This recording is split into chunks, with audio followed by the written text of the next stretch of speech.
sa phôi kapwa rim kum si unawa om dan ban lagi uwai ro hanta jing bita ruble kan salom kepe kumbetu uble sa kende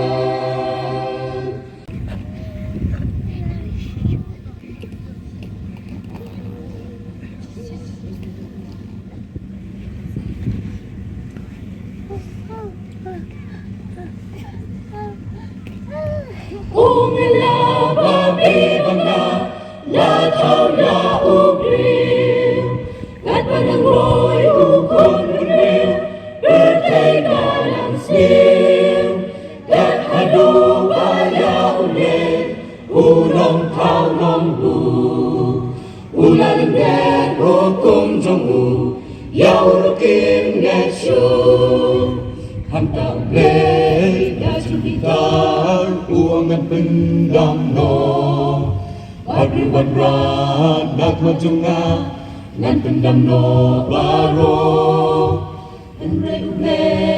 ngajong bi uyo iu no wa Harma uble day tong mau uble mat pen snow ba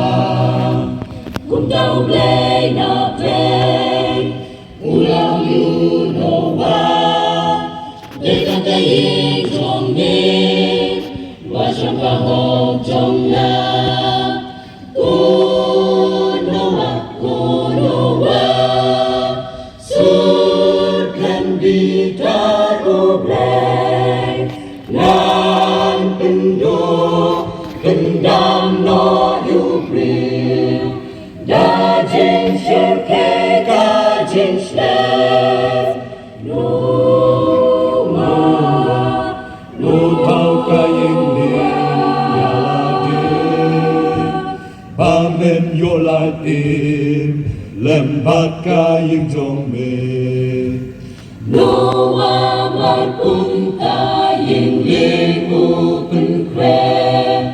Kumbala kara ublei ule Haba jing kita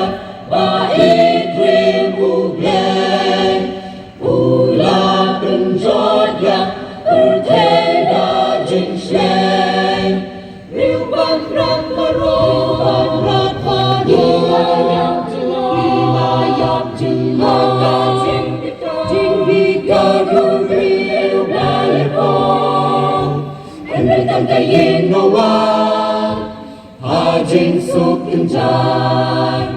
Ngayon at imdajing pamuyutran Kung napagkain kolo,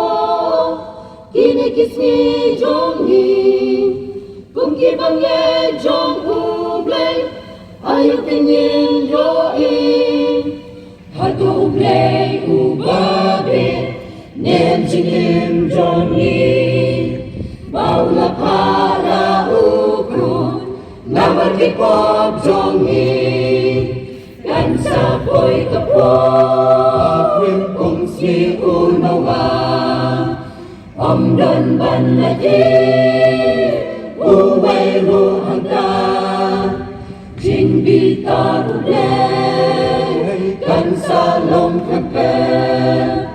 Kumbaya tu ublay Ang sa pendek Shisha kan lampe Kumba lato sa pendek Kung napagkain kolo Kinikismi jongi Kung kibangay jong ublay Ayaw pingin yoi Hato ublay ubabi Nem jingim jongi Maula para ukun Namar kipop jongi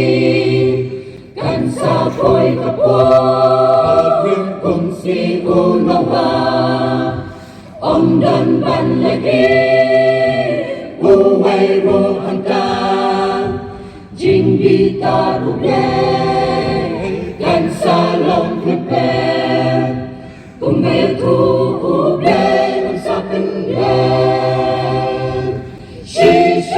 Shisha kan long plan Gumba la ko ang sa kan